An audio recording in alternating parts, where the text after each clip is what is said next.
Bonjour à tous et bienvenue dans cette nouvelle vidéo Mams TV. Alors je suis vraiment désolée, hein, j'ai dû aller chercher ma petite maman à l'hôpital, elle a fait une occlusion, elle est restée 2 jours hospitalisée, donc tout va bien.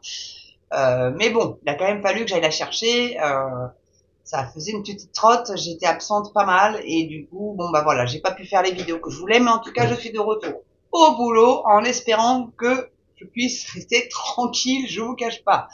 En tout cas, voilà, je suis de retour pour cette nouvelle vidéo. Je pense qu'elle devrait être postée vers 16h, 16h30. Enfin, voilà. Donc, n'oubliez pas l'abonnement, le pouce, la cloche, le petit don, la petite souscription vraiment pour soutenir la chaîne, ça serait vraiment sympa. Là, je vous cache pas, ça fait 10 fois que je refais cette vidéo parce que le micro me bug. Pour changer, quand c'est pas le chat, quand c'est pas le fiston, quand c'est pas la mamoune, il y a toujours une couille dans le potage, je vous cache pas que ça me gonfle. Et puis bah le micro qui en plus ça fait un petit peu beaucoup pour la même personne, voyez-vous. Donc, en tout cas, je voulais vous faire une vidéo aujourd'hui sur l'Europe qui a décidé, hein, ma foi, d'aller enquiquiner pour changer. Et c'est toujours le même pays qui se fait, mais alors emmerder puissance 1000, mais qui finit toujours par céder parce qu'ils ne sont pas contributeurs nets comme nous le sommes.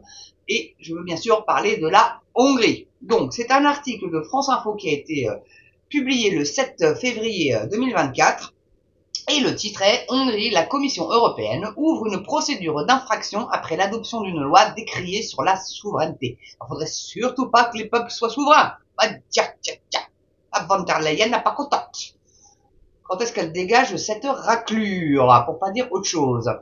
Donc, pour la Commission, le parquet législatif adopté par le Parlement hongrois en décembre est incompatible avec le droit européen. Les ONG, elles, y voient une nouvelle offensive visant à museler les contre-pouvoirs. De quoi je me mêle les ONG? Mais de quoi je me mêle? Vraiment. Donc, Budapest, de nouveau dans le viseur de l'Union européenne. La Commission européenne a lancé le mercredi 7 février une procédure d'infraction contre la Hongrie. Après l'adoption mi-décembre d'une législation instaurant une autorité de surveillance censée prévenir les interférences étrangères dans le processus électoral et protéger la souveraineté du pays. Ce parquet législatif est dénoncé par les ONG et les détracteurs du Premier ministre nationaliste Viktor Orban, qui y voit une nouvelle offensive visant à museler les contre-pouvoirs. Cette autorité, le Bureau indépendant de protection de la souveraineté, sera dirigée par un proche de Viktor Orban. Ces investigations pourraient conduire à l'ouverture d'enquêtes judiciaires avec à la clé d'éventuelles peines de prison pour tout candidat à des élections mises en cause. Autre inquiétude, son pouvoir illimité et sans recours possible pour demander des données sensibles et des informations privées. Plusieurs ONG de défense des droits humains, dont Amnesty International, ont dénoncé la volonté du gouvernement de faire taire les voix critiques. Non, c'est plutôt pour se protéger, pour éviter qu'il y ait des corrompus, moi je pense. Mais bon, on sait tous que l'Europe c'est corruption et compagnie, hein, on n'est quand même pas tous complètement connos, on va dire. Hein. Donc estimant que pourraient être ciblés les journalistes, les entreprises, les syndicats, églises et municipalités. L'exécutif européen a précisé avoir envoyé à Budapest une lettre de mise en demeure pour violation du droit de l'UE. Le gouvernement hongrois a désormais 2 mois pour y répondre. Après une évaluation approfondie, la Commission soulève de sérieuses préoccupations quant à la conformité de la nouvelle loi avec le droit de l'UE, notamment concernant le principe de démocratie, les droits électoraux, le respect de la charte des droits fondamentaux de l'UE, la protection des données de l'UE et plusieurs règles applicables au marché intérieur, précise une porte-parole. J'ai envie de vous dire, qui nous fout une paix royale? Laissez les pays s'auto-gérer, ils sont pas cons.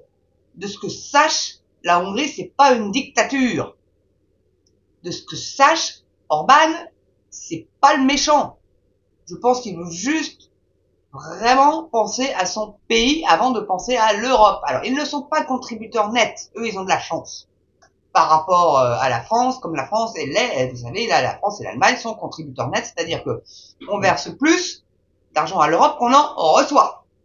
C'est-à-dire que l'Europe, finalement, nous doit de l'argent. Vous voyez? Donc, plutôt que de créer, plutôt que de prendre en compte la PAC pour nos paysans, eh ben, un fonds national pour les aider. Fonds de subvention national pour les aider. L'idée a été plutôt répandue, je pense, dans les revendications, etc., parce qu'on ne peut plus dépendre de cette espèce de machine à broyer qu'est l'Europe. tous aux urnes le 9 juin.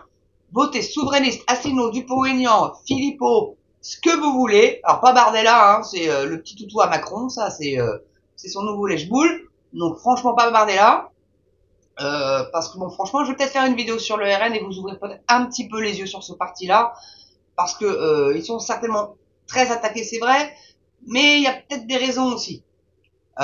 Faut peut-être pas quand même les prendre pour, même s'ils ont fait du ménage, hein, mais faut pas leur donner un blanc-seing non plus, je pense, qu'ils sont justement un petit peu trop dédiabolisés. C'est juste pour être élus. Alors est-ce qu'après ils vont appliquer leur politique? C'est voilà, mais ils font peur, voilà. Alors c'est ce qu'on dit, hein, mais bon.